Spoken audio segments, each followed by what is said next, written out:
Hey everybody, welcome back to the channel, and today we're going to be going over the remake of Pet Semetary that hit theaters this weekend. Please be advised that there will be spoilers for the film, so turn back now if you don't want to know things. Anyways, so I had never seen the original Pet Semetary. The friend of mine that I went with had seen the original, and she was a big fan of it. So we went in there with two different views. I was expecting something along the lines of the most recent adaptation of It.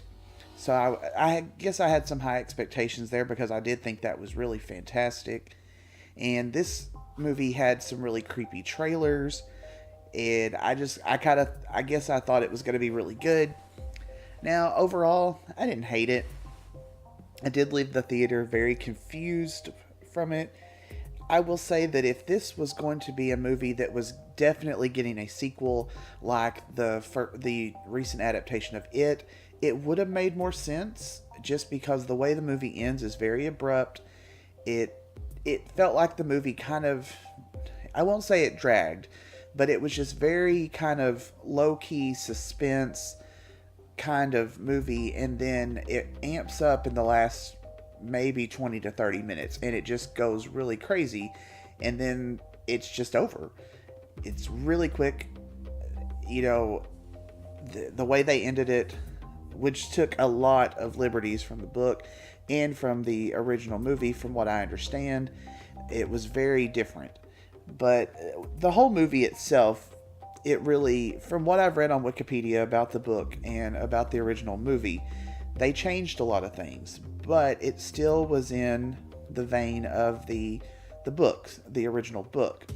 In the original book and the movie, the victim in this is the little boy, Gage. Well, they've changed that to Ellie being the 9-year-old girl. And I did think that the little girl who played Ellie was really good. She went back and forth from creepy to, kind of cute. And a lot of times I find for child actors that's kind of hard to do. They're either creepy or they're cute. They're not really both. And I thought this little girl did a really great job bouncing back and forth. You definitely saw the conflict there from the father as to why he didn't immediately want to, kind of put her down again, because she would turn it on and turn it off. So there was that.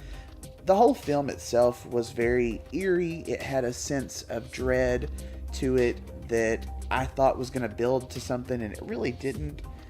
The cinematography on it was really nice. I thought a lot of the scenes were very good at the atmosphere of the film. Overall, it had a very different look to it, kind of muted colors, and I thought it worked well with the sense of dread that the movie produced. The cast was, to me, largely unknown. I hadn't seen them in a lot of stuff, and I thought that worked in its favor just because I wasn't viewing, one of the actors as the actor. I was more interested in them as the character. Now, John Lithgow was pretty much the only one I knew, and I find that he's mostly known for comedy, but he does creepy so well. And although his character in this wasn't supposed to be creepy or anything, he was very good. I really liked his character. He was probably my favorite, and I was really interested in that character and that character's backstory. The other character in the movie that I found the most appealing was the mother, Rachel. And there's a lot of information on her backstory that we see in flashbacks, and I thought that was really interesting. I loved that she was not immediately, excited about the little girl's return. She knew immediately that's not her daughter, and I thought that was some of the most creepy scenes in the film, was her trying to adjust to this. I don't think this movie was remotely scary. There wasn't any jump scares. I think you'd have to be have really low expectations if you were actually going to be scared from this movie. It did produce a sense of dread, but overall, like I said, not scary to me. The gore on it was not that bad. I was actually a little surprised this was rated R, to be honest. I thought most of the movie, I was thinking it was PG-13, but I guess they did rate it as R. I don't know. I don't know how I felt about the ending because it was so abrupt. It just sort of ends, and I guess I could see where they could go with a sequel. possibly.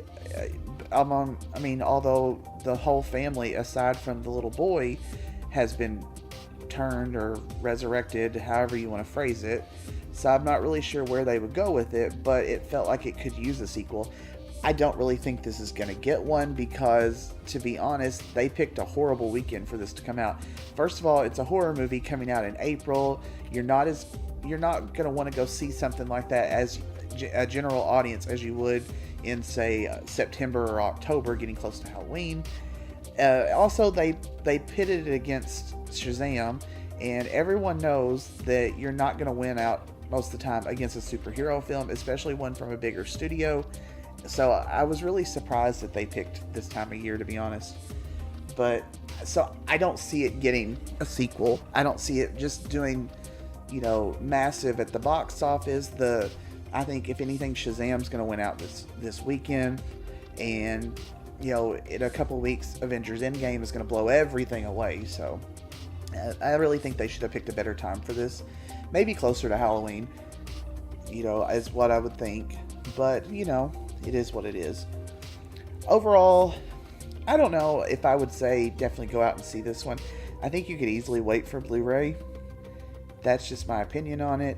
I didn't hate the movie, but it was very confusing at times, and it wasn't what I expected it to be. My friend who went with me, being a huge fan of the original, said as an adaptation, or as a remake of the original, it was horrible.